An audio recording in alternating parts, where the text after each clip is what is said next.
A while back, I made a video saying there's one thing that keeps us from seeing results in our life, from actualizing change in our lives, and that thing is judgment. So how the hell do we stop judging ourselves, judging our progress, judging results, judging others, judging everything around us?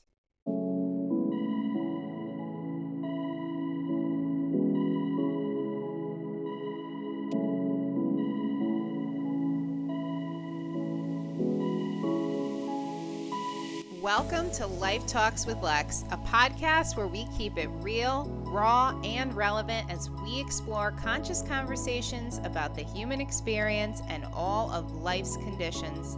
I'm your host, Coach Lex, a self-development and leadership empowerment coach whose mission and passion is to bring more love, joy, peace, and empowerment to individuals on a real level. I have a heavy background in human services, psychology, mental health, behavioral health care, human design, astrology, and much more. I am so glad that you're here and hope you subscribe and stick with me through this season and beyond to be a part of the Conscious Collective.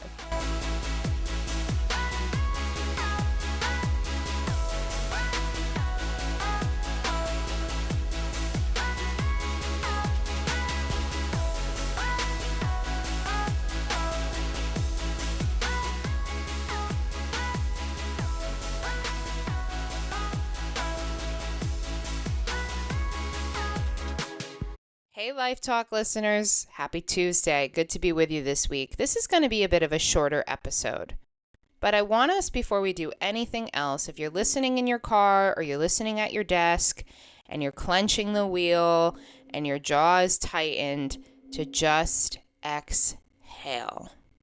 Take a moment, close your eyes, unclench your jaw, unclench your fists, relax your shoulders, breathe. And give yourself a fucking break. How often do you give yourself the permission to do that? Hardly ever, right?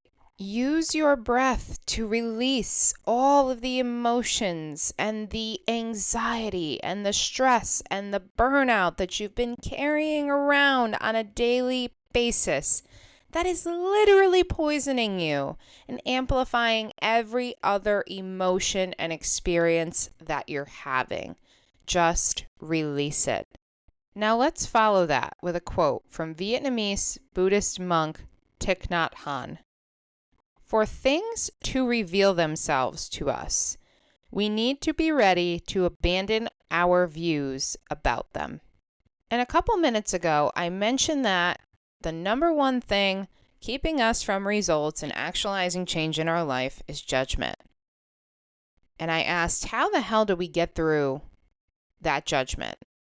But before we get into that, I want us to consider a couple examples about how judgment stands in the way of change and results. Let's say you set a goal. You want to lose weight before your friend's wedding in 4 months. So you know you're going to start going to the gym, you're going to start eating better, you're going to start taking action steps towards losing weight. Well, it's 3 weeks in, and you decide you're going to step on the scale, and you're going to start, tracking your progress and looking into your progress. And you notice you've only lost 2 or 3 pounds, which in your eyes is not enough. It's not fast enough, it's not happening quick enough. You start judging the progress. You start judging your results. And when you start judging those results, you start getting discouraged. You start feeling like, you know what, this doesn't even matter. It's not even going to happen. I don't even know if I should be here. And then what happens? You start feeling shameful. You start feeling hopeless. You go home. You open a tub of ice cream. And you really delay that progress, right? You set yourself back. Here's another example. You decide you hate men. Men suck. You're not dating anymore. It's pointless. All men are dogs. They all lie. They all cheat. What the hell is the point? I'm never going to find a good man. But in the back of your mind, you want to get married someday. You want to have children. So you go out into the world every day. You go out with your girlfriends, and unknowingly, you walk right past your soulmate. Why? Because you've already made up your mind. You've already made the judgment call about how all men are dogs.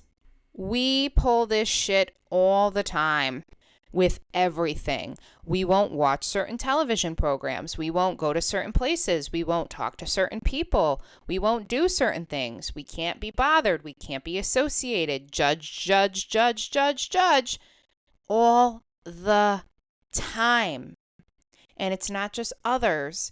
It's on a personal level too. And it's almost difficult because we can't really have life without judgment. We naturally assess and evaluate and analyze on a survival level to keep ourselves safe. We judge a circumstance. Is this safe? Is it not safe? But judgment from a righteous standpoint can also be our biggest saboteur, our biggest downfall. So at the beginning of this, I said, how the hell do we combat that on a righteous level? How do we combat that kind of judgment? We get curious. And how do we get curious? It's like Thich Nhat Hanh said, we have to be ready to abandon our views. We have to be ready to loosen the grip. We have to be ready to exhale. When we are holding on so tightly for dear life to our viewpoints, to our belief systems, to our hand-me-downs, to our past experiences, there is no room, there is no space for anything else to reveal itself to us. There is no space to experience something new and see it for what it is. And of course, we see this all the time in politics, not only from a societal standpoint, but from the very political standpoint, from the two-party politics standpoint, where both parties are planted firmly on their hills and unwilling to move from certain ideas that make it impossible to collaborate and compromise for positive change, right? If you want to dive deeper into that, you can just go listen to the first episode of this season, The Mask of Identity and Why It's Killing You. Okay? It happens everywhere. And it stops us right in our tracks. It stops any sort of movement, any sort of progress, any sort of momentum that is needed for positive action, for change. I'll give you even less of an example. So you guys know I've been really studying human design this year. I did a free Intro to Human Design masterclass in August. I've been offering human design deep dives for your personal chart readings, which include your life's work, your public role, your purpose, evolution, radiance. And if you're interested in something like that, it's on huge sale right now. The link is in the show notes. It's so worth it. I actually did one for a close friend who had just graduated nursing school. She was interviewing for all these different hospitals, and I just gave her a few pointers on her human design. It wasn't even a deep dive, just a few pieces of information about her design, and it was game changing. She interviewed completely differently than she would have had she not had the awareness of her strengths, of her purpose, of her defined centers. And then it landed her a job at Yale. So it is absolutely worth it to dive into your human design. But I digress. Let's go back to the example. So I am always studying and learning new things about my unique design because I'm very committed to self-development, to growth, to understanding myself and the world better and navigating through it. And one of the things I've learned about my unique design is that I am really meant to be in the flow of things. I'm not really a structure-oriented, goal-oriented person. I'm more of like a big picture thinker. And I am meant to just be in the flow. Like, don't plan the creative project. Let the creative project flow through you. But in order for that to happen, you have to kind of surrender to the flow of your day, surrender to the flow of, the energy, surrender to the flow of the world. And it's actually kind of ironic because I've always been in positions and I've always excelled in positions where I'm creating structures and systems for companies and other people. And, it's funny. But I, having known that information, was in the flow of a day, of my week, this past week. I was in the flow and I had all of these different things to get done, but they weren't necessarily, in my judgment mind, what I deemed important. So I'm in the flow, I'm going with the flow, and I'm finding that, I'm experiencing less tension, I'm experiencing less anxiety, I'm experiencing less frustration being in the flow. But my judgment kicked in and I started saying, well, I should have done this and I could have done more of that and I really should. And then I caught myself in the middle of it like, oh my God, I am judging the flow of energy. That's crazy. To get to a point where you are judging the natural ebb and flow of creative energy or natural ebb and flow of the universe is insane. It's like going to the beach and judging the waves and feeling like they should have crashed onto the shore harder. It's ridiculous. It's ridiculous. It's this concept that as human beings, as much as we know nothing. The possibilities are endless. And the universe would love for us to see that. It would love for us to experience that. But we sometimes get so caught up in our own belief systems, in our own viewpoints, in what we know, in what we think we know, and we miss the truth. We miss what is waiting to be revealed to us. We miss what we perceive to be a miracle. We start cutting things short at the root, so it has no opportunity to grow. And then the roots never grow back because in their place is the poison of shame and guilt and discouragement and hopelessness that we wear around our necks like anchors, weighing us down, keeping us from looking outward and getting curious about ourselves, about others, about the circumstance. What do we have to learn? Not what do we have to know? See, it's all ego. And many of us use these self-identifying factors, our belief systems, our viewpoints, etc. We use them as weapons to keep ourselves safe from others, to keep ourselves divided and separate from others, and distracted from ourselves, our true selves, which has nothing to do with ego. It's all to do with soul, spirit, our true nature. Again, episode 1, you will hear what I'm referring to. So when you're able to drop the ego, you're able to drop your viewpoints, you're able to loosen the grip, you're able to exhale, you're able to release. You create more space. You create more space, and in that space, you create curiosity. Because you can look upon yourself, you could look upon the world, you could look upon others with more love. And when you look with love, you want to get to know, right? You're curious. You're naturally curious. You naturally want to understand. You want to learn. You want to have compassion for.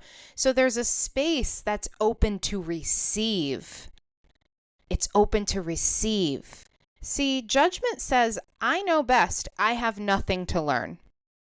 And curiosity says, teach me. I'm open to receive.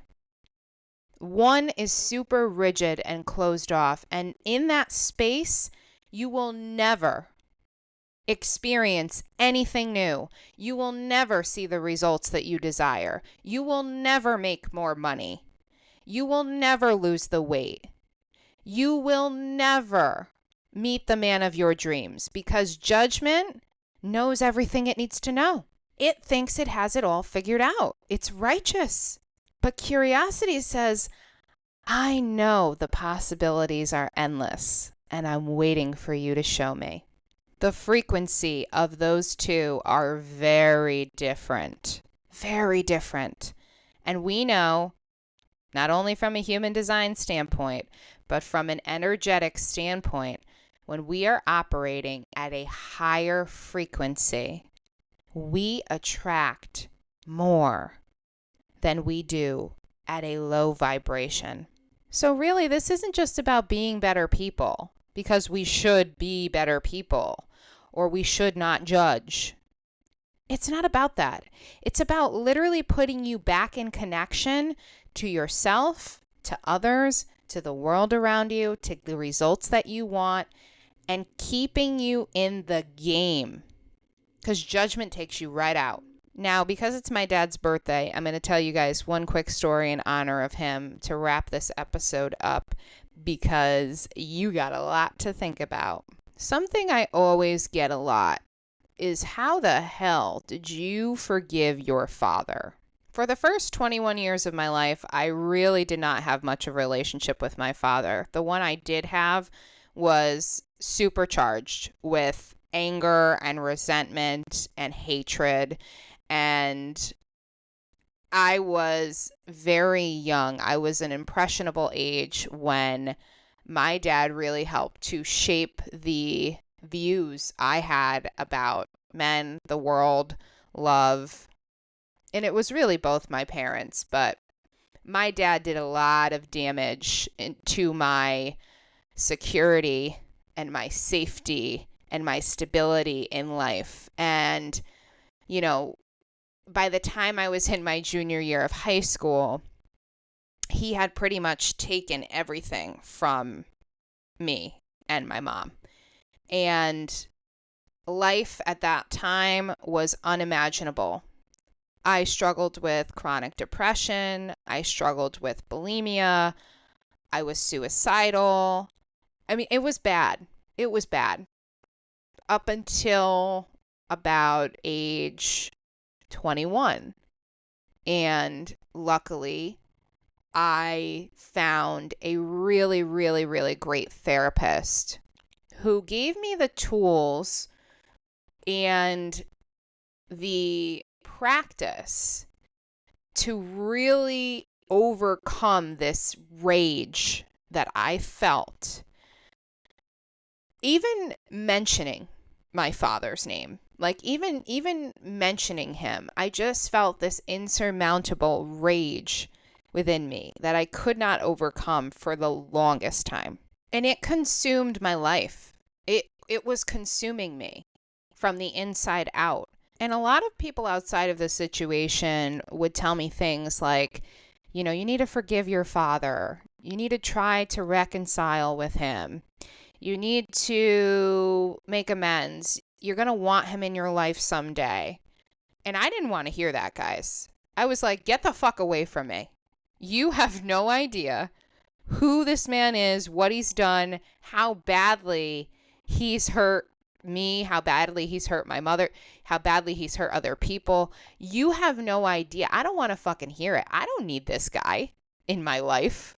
And even when I was in therapy, I had no intention of ever bringing him back into my life, getting to the point of forgiveness, because like blind forgiveness was just not in the cards for me. Okay. There was too much trauma. There was too much supercharged energy for me to even consider a time and space where I didn't harbor resentment for this man. Well, I don't remember. Maybe I was 21.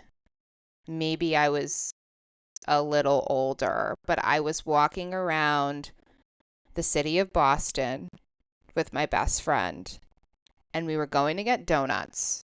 And I turned to her randomly. The sun was shining. It was a gorgeous day. I turned to her and I said, I think I'm going to text my dad.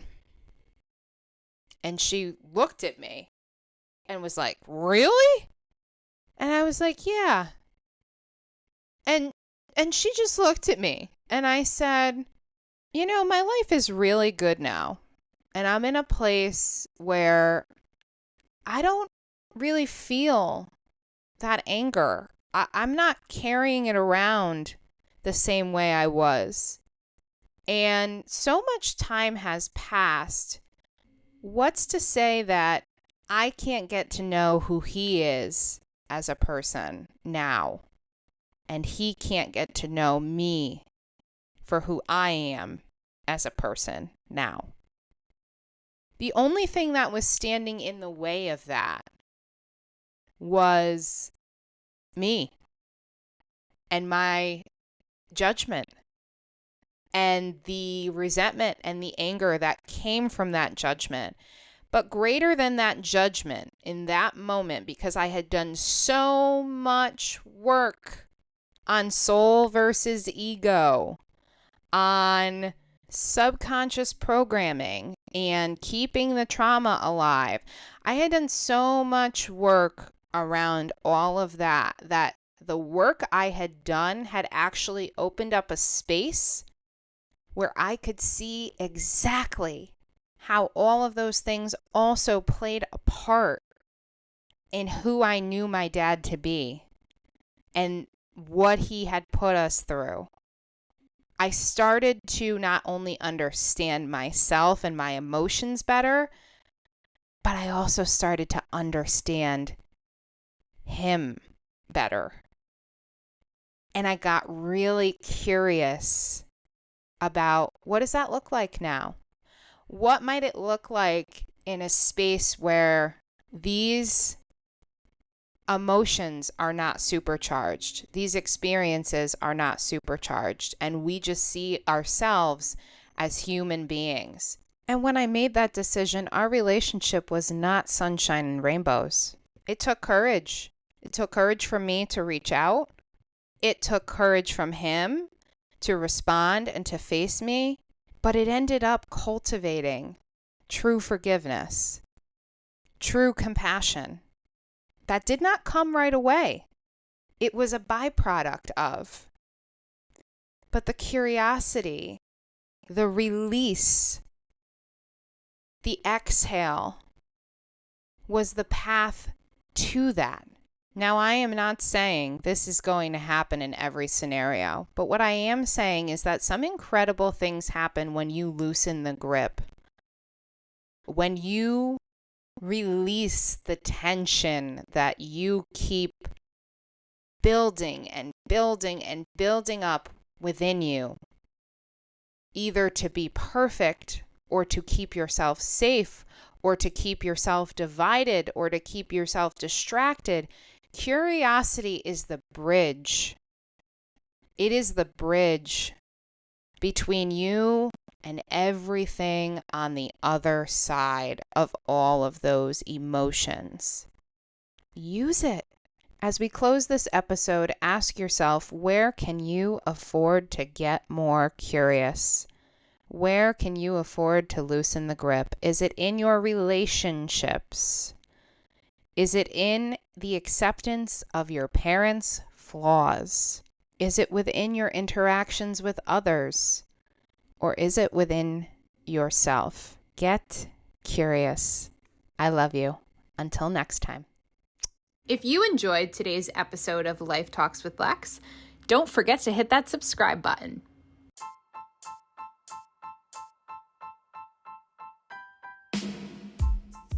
To stay current on all the latest from Coach Lex, you can find me on Instagram at Alexis Christie Coaching, or shoot me an email, alexischristiecoaching@gmail.com, with any comments, questions, concerns, or topics you'd like to see explored on the show.